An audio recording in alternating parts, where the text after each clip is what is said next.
At the beginning of November, the Wehrmacht High Command prepared the launch for a second offensive towards Moscow. Although Army Group Center still possessed a considerable amount of troops on paper, its fighting strength had thoroughly diminished, as the troops were worn out and there were few replacements. The Germans were aware of the continuous influx of Soviet reinforcements from the east, as well as the presence of large reserves in the back.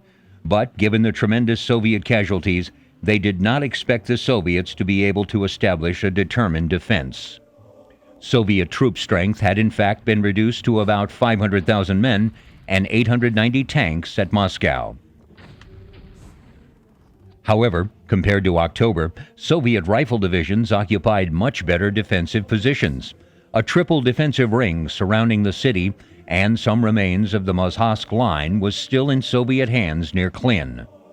Most of the Soviet field armies now had a multi-layered defense, with at least 2 rifle divisions in second echelon positions. Artillery support and sapper teams were also concentrated along major roads that German troops were expected to use in their attacks. There were also a large number of Soviet troops still in reserve, armies that were available behind the front. Finally, Soviet troops, and especially officers, were now more experienced and better prepared for the offensive. The German panzers on the northern Russian front quickly found that their way to Moscow was barred by fresh Red Army forces and formidable defensive works. All eyes turned to Army Group Center. General Field Marshal Fedor von Bock's Army Group Center had surged forward on November 15, 1941, in a last desperate grab for Moscow. His attacking force immediately collided with prepared Soviet defenses manned by newly reinforced Russian armies. Dogged by a deficient logistical system, severe shortages in personnel and equipment, and the onset of harsh winter weather, the German offensive made slow progress. When German troops came home on leave in '42, the first waves back after things had quieted down, they couldn't recognize them as German soldiers because their uniforms were in such bad shape, and they were almost all wearing almost exclusively Soviet uniforms just to stay warm, because the Soviets had been through that kind of environment and knew the kind of clothing it took. If you're not careful standing guard at night, and people don't realize this, if you stand still in that kind of extreme cold, you go to sleep. You don't wake up from that. You're frozen in the morning. They would find guards in the trenches, frozen solid, standing up or leaning against an embankment where he leaned against it, was so tired he went to sleep. Everything slows down the body and you freeze to death. Although at his headquarters at the Wolf's Lair, Hitler was wildly urging Bock to undertake deep envelopments, the fact remained that the armies of Army Group Center had so dwindled in strength and mobility that only frontal attacks could be mounted. By the end of the month, German units had reached the extreme limit of their endurance. Though the maps in Hitler's headquarters still portrayed a great offensive, at the front, the scattered and feeble thrusts by German units increasingly resembled the reflexive spasms of a dying animal. Hitler insisted they keep pushing. Well, they did. And one of the units got close enough, and I think it was 2nd Panzer Division, that actually got a picture of one of the spires through one of the gun sights, or through an optic. Even before their hopes of capturing Moscow totally died away, German planners hastened to assess the requirements for extended defensive operations through the Russian winter. There was a feeling amongst the majority of the German general staff and division commanders that we have gone too far, so it's best to pull back before we get caught, because they realized they were not equipped for winter. There had been no provision for moving up winter clothing. I'm talking about beyond your normal overcoat and gloves. They just were not ready for the sub-temperatures they knew were coming, and when it hit quick. Whatever the outcome of the Moscow battles, the German armies in Russia would be unable to conduct new offensive operations until the following spring. Consequently, as it became apparent that no final Soviet collapse or capitulation was going to occur, German staff officers bent their efforts to planning for a winter defense on the Russian front.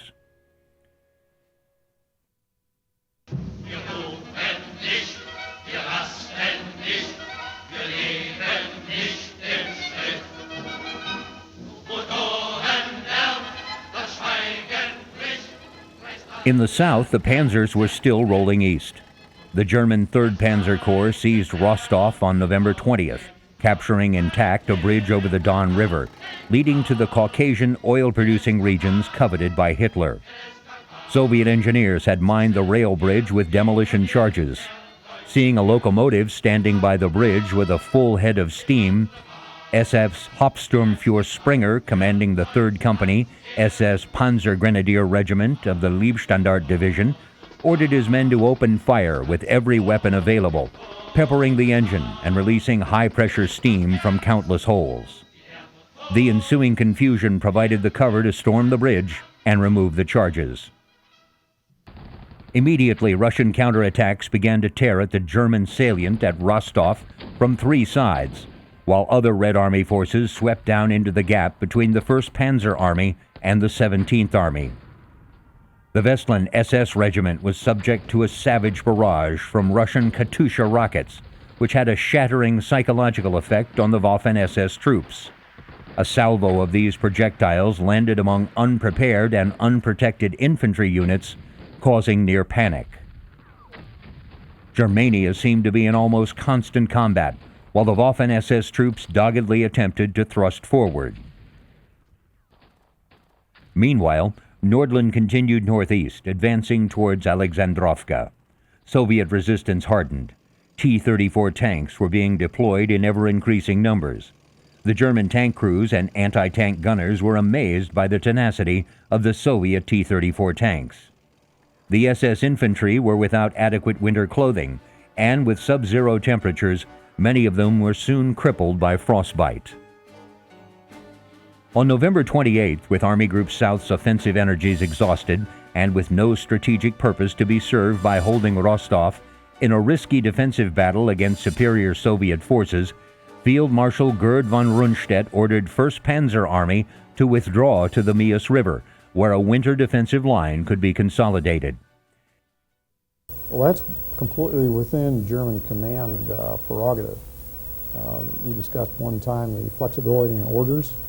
The troops actually referred to them as Gummibefehl, rubber orders. So the more important thing is what is the intent rather than what is the actual order. His order was militarily prudent and conformed to the German defensive tradition of conserving combat power while not holding terrain for its own sake. That's basically what they call the elastic defense. You've got these forward posts, and because of the terrain in Russia, the main fighting lines were not continuous. They were oversized hedgehogs. So it'd be like forward post on a much larger scale. Forward post might be a platoon or squad position. In the main fighting line, they were using company and battalion positions. And then in between the battalions, you would have empty space covered only by fire. And that was because of the huge size of the Soviet landscape. That's what they essentially fell back on. Adolf Hitler did not understand that concept. That just because the enemy gets into your forward area or even gets through between 2 of the battalions in the main fighting line, that's not a problem. That's what your reserves are for, to go in and destroy the enemy that's penetrated, because he's so worn down from fighting his way to that point. He can be destroyed at that point. Hitler, however, did not regard strategic problems in traditional ways. In the German dictator's mind, the prestigious value of holding Rostov outweighed any risk that German forces might have to endure in order to hold it. On November 30th, after a vitriolic conversation with Brauchitsch, Hitler countermanded Rundstedt's withdrawal order by directing German forces to stand and fight on the Don. Affronted at this interference in his command, Rundstedt asked to be relieved. Hitler promptly granted Rundstedt's request and named Field Marshal Walter von Reichenau as the new commander of Army Group South. The change in Army Group leadership, however, did not alter the tactical situation around Rostov. Russian pressure against 1st Panzer Army overwhelmed Reichenau's attempts to hold forward defensive positions, and on December 1st, Hitler allowed Army Group South to fall back to the Mias defensive line, which was the position that had been advocated by Rundstedt earlier. Of Hitler's obstinacy and interference, Halder noted with grim satisfaction that, "Now we are where we could have been last night, It was a senseless waste of time, and to top it, we lost Rundstedt also.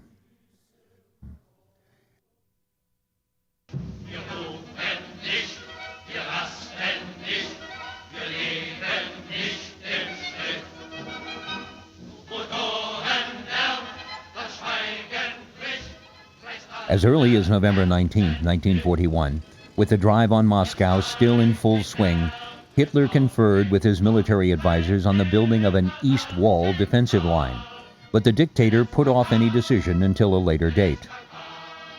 4 days later, Chief of the German Staff of the Army, Franz Halder, discussed the construction of a rearward defensive line and fortifications with General der Infanterie Hans von Griffenberg, Army Group Center's Chief of Staff.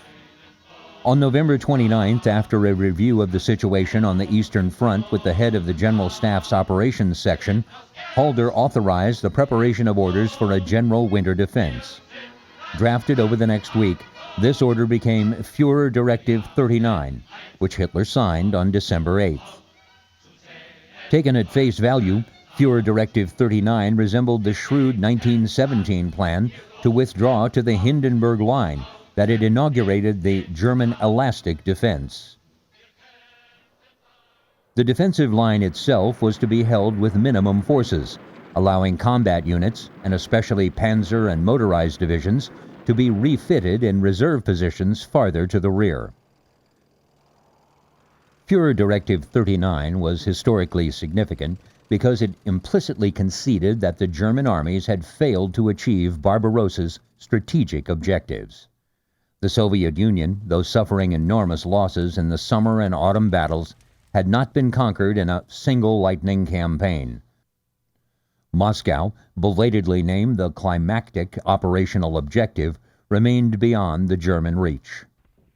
By the beginning of December, the Soviet High Command had recognized the frailty of the German position and threw all available forces into a general counteroffensive.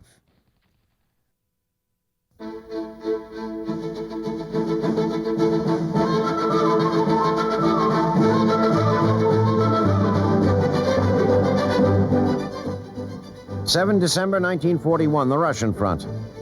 As the world reels at the news of the Japanese attack at Pearl Harbor, thousands of miles away, events are unfolding that, while largely ignored by the press, are no less monumental.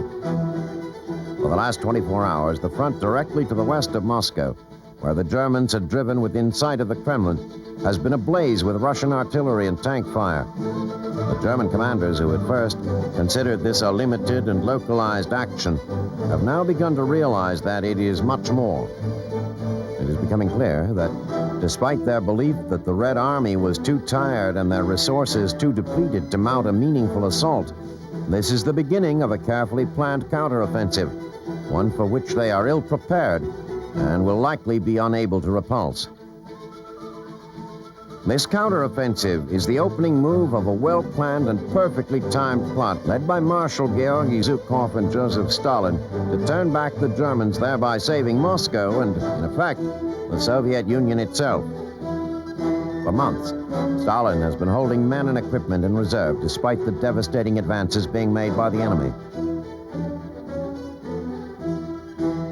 Also, when it became clear in late October that the Japanese intended to wage war in the Pacific rather than focus on their drive into China, Stalin began moving troops from Siberia west to Moscow.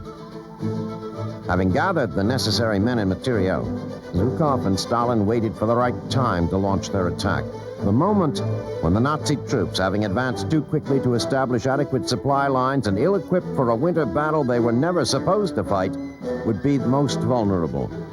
On 29 November, the harshest winter in years pushed temperatures to 30 degrees below zero. German troops began freezing to death, and their trucks and tanks became immobilized.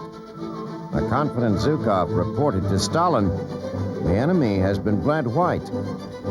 The time had come. Now the Russian armies directly in front and to the north and south of Moscow are unleashing their fury and doing what no military, political, or diplomatic force has been able to do since Hitler began his rise to power in 1933. They are forcing the Nazis to retreat. For the first few days, the battle is hard-fought and the gains are small. But by 11 December, the Red Army's progress is such that Stalin feels confident enough to announce that the German advance on Moscow has been halted, and Soviet troops have taken the offensive, driving the Nazis back hundreds of miles in some places and liberating over 400 towns and villages in the process. For the Russian people, who have had little to celebrate since the invasion began, there is at last good news from the front. While the Germans are not beaten, they have been driven from the steps of the Kremlin, and this is enough to bolster the faith of a nation hungry for hope. By 18 December, the offensive has played out. The Red Army, having gained all its initial objectives, now awaits reinforcements, while in Berlin, the German High Command reports, erroneously, that the harsh winter has forced the Wehrmacht to fall back and take up defensive positions. So while the rest of the world focuses on the Japanese attack and America's entry into the war, they have overlooked an event the consequences of which may be no less monumental. After years of unbridled aggression and unchecked advances, the dominion of Adolf Hitler and the Third Reich, rather than expanding, has been diminished.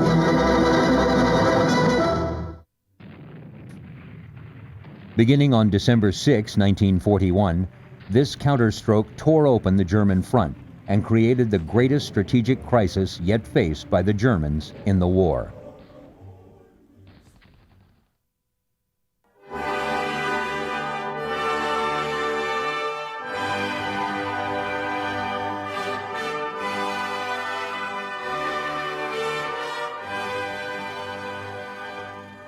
First Panzer Army's defensive efforts at Rostov and during the withdrawal to the Mias Line were harrowing.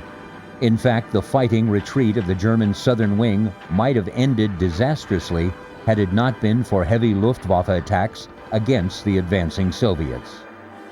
General Paul von Kleest's Panzer Army was composed almost entirely of armored and motorized infantry formations, which were inherently less able to hold ground than were German infantry divisions. This problem was exacerbated by the increasing appearance of new Soviet T-34 tanks, against which the German tank and anti-tank guns made little impression. In one case, the German 60th Motorized Infantry Division had some of its packs literally rolled flat by T-34s during defensive fighting within Rostov itself. In addition, the German forces held an excessively broad defensive front and did so with units that were badly depleted in strength. The 3rd Panzer Corps initially held its 100-kilometer-long perimeter around Rostov with only 1 panzer and 2 motorized divisions. Russian attacks, characterized by General Halder as well-led and numerically far superior, inflicted heavy casualties on these thinly spread German units.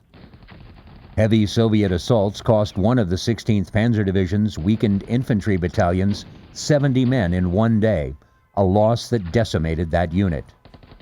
The temperature, which rose to no more than 20 degrees Fahrenheit, diminished the obstacle value of streams and rivers by freezing them solid and rendered the ground so hard that defensive positions could only be gouged out with explosives. And they realized we're in trouble. They even had trouble getting the tank engines to start. They had to build fires underneath the tanks to warm up the engines to start them up, if they could find the wood to start the fire. Finally, the smooth withdrawal of German forces to the Mias Line was interrupted by Hitler's temporary stand and fight order. Hitler actually insisted on no stand and fight. And inadvertently, Hitler had the right idea. He didn't have any great insight to what was going on. But by chance, the Soviet army was about as strung out as the Germans were. So when they hit them, they were running on their last reserves. Well, as these formations started to melt finally in front of the German guns, so to speak, the Germans were still withdrawing and the Russians were wearing down. By the end of the first week of December, Army Group South had established a winter defensive line running generally from the Mias River north along the Donets River. Likewise, the Army Group North positions had stabilized in a vast salient extending from Leningrad eastward to Tikhvin and then south to Lake Ilmen and the Valdai Hills. The lines of General Field Marshal Wilhelm von Lieb's army group fell short of the goal set by Hitler of linking up with the Finns, but no further offensive actions could be expected. Only on the central portion of the front did the Germans cherish hopes of further offensive success.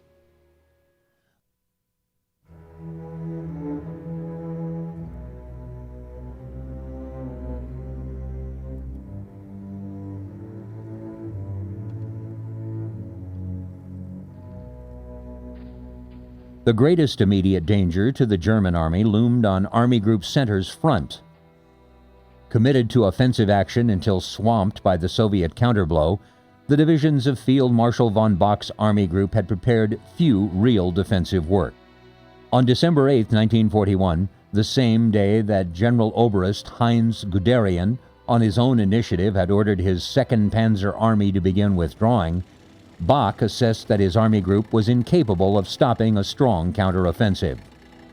The most exposed forces were the 3rd and 4th Panzer Groups north of Moscow and Guderian's 2nd Panzer Army south of the Russian capital. Occupying salients formed during Operation Typhoon, these exposed panzer and motorized divisions experienced a cruel reversal. Once again, offensive success had turned into defensive peril for the panzers, as the formations most heavily beset by Soviet attacks were also those least able to sustain a positional defense. Caught off balance by the Soviet counteroffensive, the Germans lacked any real concept for dealing with the deteriorating situation on the central front. The thin lines of exhausted German troops seemed to be on the verge of collapse. Few reinforcements were available, and puny local countermeasures merely invited greater danger. The 2nd SS Das Reich had lost 60% of its strength. The De Fuhr Regiment was reduced to 35 men out of the 2,000 that had started the campaign in June. Then, between December 9th and 15th, a massive Soviet attack on Guderian's right flank overran and virtually annihilated the German Second Army's 45th, 95th, and 134th Infantry Divisions. This complete destruction of German divisions was unprecedented in World War II and an unmistakable omen of impending disaster. By the 3rd week of December, deep Soviet penetrations on both flanks of Bock's army group threatened to ripen into a double envelopment of the entire German central front. The thoughts of the generals, more appropriately, were to shorten the front line to a straight line, which would allow you to have a mobile reserve in case they punched a hole in your front. Then you could have strategic armaments to throw at them to knock them back. And it would, like I said, it would do, it would shorten your front line, give you a mobile reserve in a couple of areas, and then shorten your logistics so that you had better able to feed the army, to clothe the army, and such as that. And Hitler was devout in no retreat. He viewed the Russians as subhuman, so he always, he always felt like they were teetering on the edge of collapse. That if they just pushed a little harder, that they would submit and collapse, and that was never the case. But he never gave them credit for being as tenacious as they were, even to the last days in the bunker. He was still, if you just push them hard enough, they'll collapse. After touring the splintered German lines, ailing Field Marshal von Brockisch confessed to Halder that he could not see any way of extricating the army from its present predicament. Because of Hitler's procrastination in November, no rearward east wall defensive line had been prepared. Therefore, a withdrawal promised little improvement over the tactical situation the Germans already faced.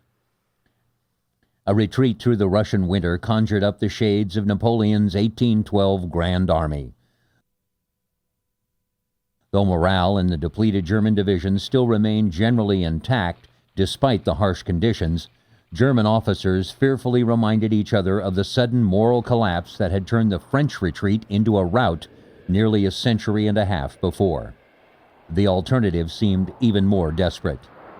A continued defense from present positions could succeed only if German defensive endurance exceeded Russian offensive endurance, a slim prospect considering the exhausted state of the German forces.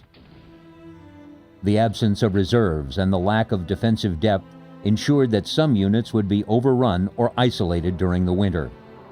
Moreover, this course of action forfeited the possibility of a new German offensive in the central sector the following spring or early summer, since surviving German divisions of Army Group Center would require substantial rebuilding.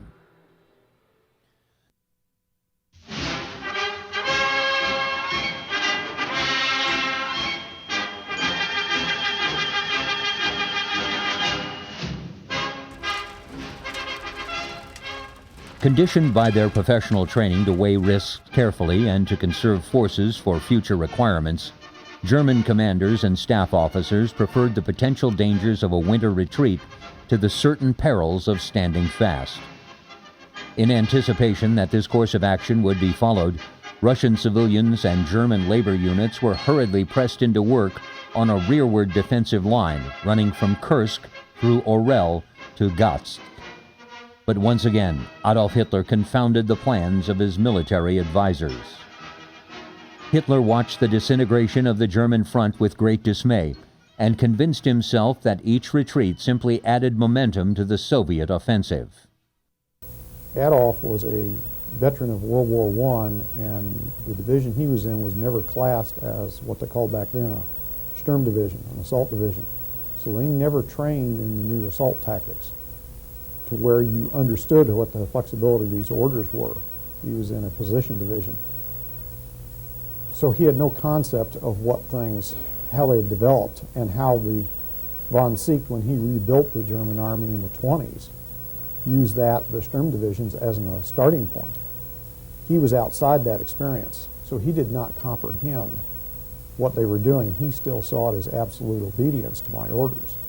And a lot of senior German commanders, Guderian being one of them, was relieved and replaced by people he felt were trustworthy when follow his orders. On December 16th, the German dictator telephoned Bach to order Army Group Center to cease all withdrawals and to defend its present positions. German soldiers would take not one single step back. At a late-night conference the same evening, Hitler extended the stand-fast order to the entire Eastern Front. A general withdrawal, he declared, was out of the question. Hitler marshaled both real and fanciful arguments to justify his decision. On December 11th, Hitler committed another error in judgment by recklessly declaring war on the United States, a move that unnecessarily compounded Germany's military problems. Having again rejected the recommendations of his military advisers, Hitler decided to rid himself once and for all of uncooperative senior officers. Not only would this end the tugs of war between Hitler and the Army High Command over military strategy, but it would satisfy Hitler's desire to curb the enduring independence of the German Army Officer Corps as well. Field Marshal von Brauchitsch, the German Army's commander-in-chief, was among the first to follow Rundstedt into retirement. Weakened by a heart attack in November, Brauchitsch had neither the moral courage nor the physical strength to resist the Führer's trespasses.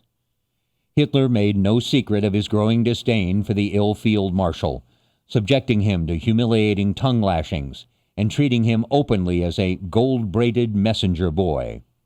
On December 19th, Hitler finally sacked Brauchitsch and took over the position of Army Commander-in-Chief. Well, there are two things came out of that. One was he relieved the chief of the German army and essentially took over the position himself.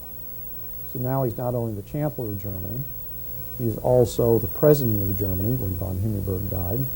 He's now head of all the armed forces, Oberkommand Wehrmacht, and now he's the head of the army. The timing of Brauchitsch's relief was masterful. Although not stated officially, Brauchitsch was made the scapegoat for the failure of Barbarossa and for the winter crisis on the Eastern Front. Suffering from failing health, Field Marshal von Bock had already lost the Führer's confidence over Army Group Center's failure to storm Moscow. When Bach persisted in predicting disaster unless allowed to retreat, he was abruptly retired on December 20th. General Heinz Guderian, the father of the German panzers, evaded orders to stand fast because such actions would endanger his 2nd Panzer Army, and, after a tense face-to-face meeting with Hitler on December 20th, was relieved from active duty on December 26th. General Erich Heppner, like Guderian, an aggressive panzer leader, enraged Hitler in early January by ordering units of his 4th Panzer Army to retreat westward to avoid encirclement. Heppner was summarily relieved of his command, and Hitler ordered that Heppner be stripped of all rank and privileges, including the right to wear his uniform in retirement. Field Marshal von Lieb, the commander of Army Group North, explained that a dangerous and unnecessary salient near Demyansk should be abandoned to free badly needed reserves. Hitler countered by arguing that such salients were in fact beneficial since they tied down more Russian than German forces. Lieb, being unable to subscribe to this novel theory, was thus relieved on January 17th. Army and Army Group commanders were not Hitler's only targets. In fact, during the 1941-42 winter in Russia, he relieved more than 30 generals and other high-ranking officers who had been corps commanders, division commanders, and senior staff officers.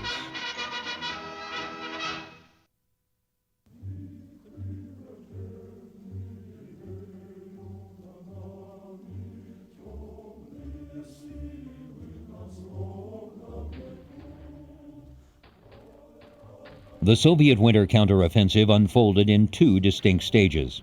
The first stage, beginning on December 6, 1941, and lasting approximately 1 month, consisted of furious Russian attacks against Army Group Center. These attacks breached the thin German lines at several points and sent Hitler's armies reeling westward until the stand-fast order broke their retreat. By the end of December, the front had temporarily stabilized, with most German units on the central sector driven to a form of strongpoint defense. Encouraged by the successes of these first attacks, Joseph Stalin ordered an even grander counteroffensive effort on January 5, 1942. This second stage mounted major Soviet efforts against all 3 German army groups and aimed at nothing less than the total annihilation of the Wehrmacht armies in Russia. Tearing open large gaps in the German front, Soviet armies advanced deep into the German rear and in mid-January created the most serious crisis yet. Grim reality finally succeeded where professional military advice had earlier failed, and Hitler at last authorized a large-scale withdrawal of the central German front on January 15th. Even with this concession, the German position in Russia remained in peril until Soviet attacks died out in late February. In a curious parallel to Hitler's command actions, Soviet leader Joseph Stalin assumed personal control over the strategic direction of Russian operations in late December. Stalin insisted that the opportunity had come to begin the total destruction of the Hitlerite forces in the year 1942. This Red Army avalanche fell on the Germans during the first 2 weeks of January, thus beginning the second stage of the winter campaign. As during the first stage, German defensive actions benefited from Soviet offensive problems.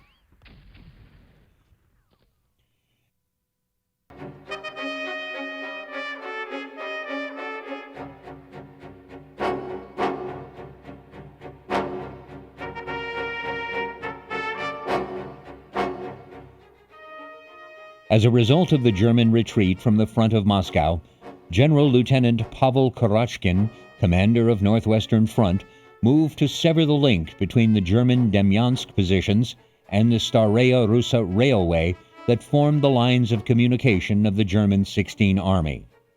Trapped in the pocket were the 12th, 30th, 32nd, 123rd, and 290th Infantry Divisions, and the SS Division Totenkopf under SS Obergruppenführer Theodor Eicke, as well as RAD, police, and TOT organization, and other auxiliary units, for a total of about 90,000 German troops and around 10,000 auxiliaries.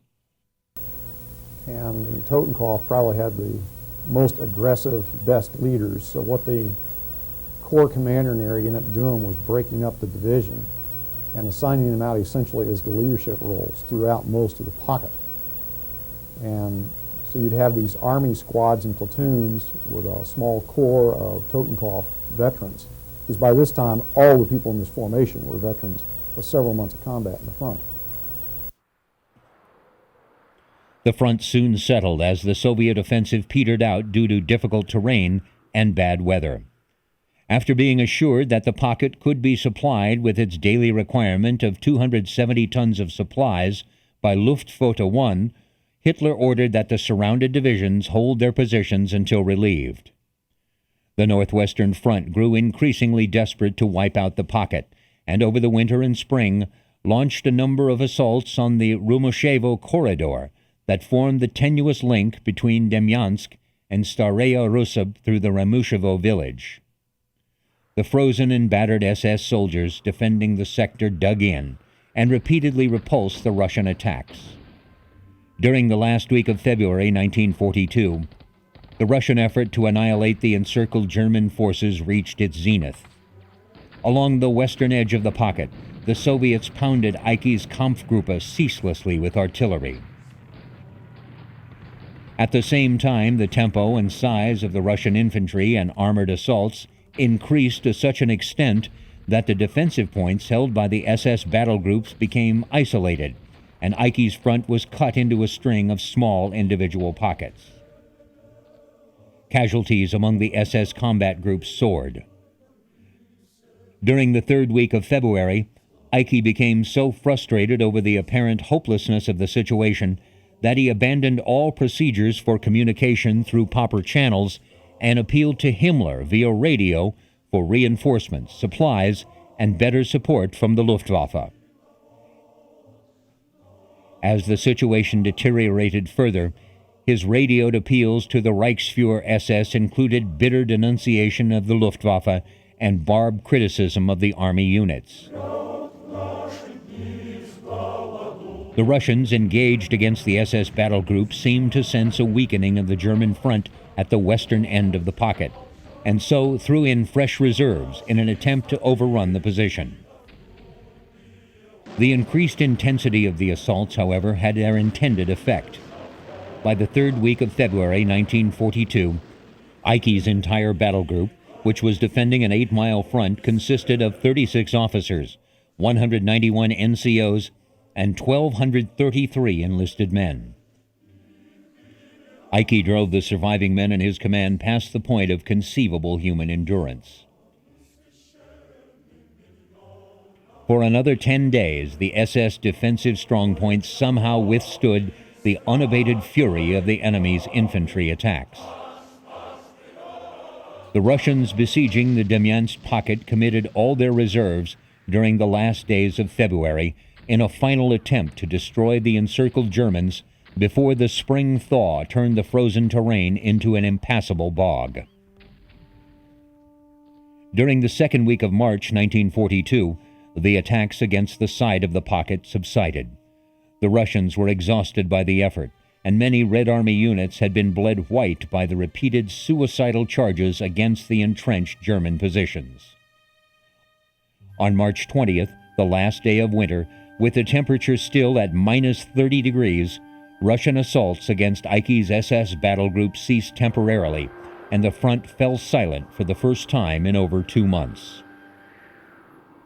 On April 22nd, 73 days after the encirclement of the German forces around Demyansk, the bridgehead was secure to begin ferrying in supplies. The siege was officially ended. For his excellence in command and the particularly fierce fighting of his elite unit 3rd SS Division Totenkopf, SS Obergruppenführer Theodor Eicke was awarded the Oak Leaves to the Knight's Cross.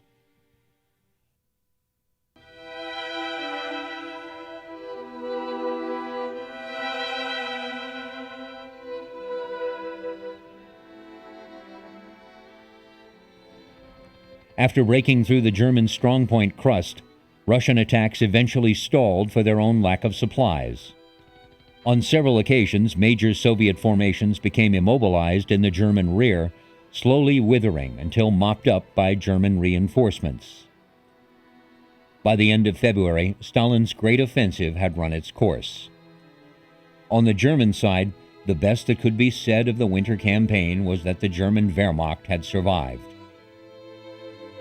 Strapped by Hitler's strategic rigidity, their strength exhausted and lacking proper winter equipment, the German Eastern armies had successfully withstood the two-stage Soviet onslaught using an improvised strongpoint defensive system. Suffering over 1 million casualties, the German army never fully recovered from the beating it took in Russia during the winter of 1941-42.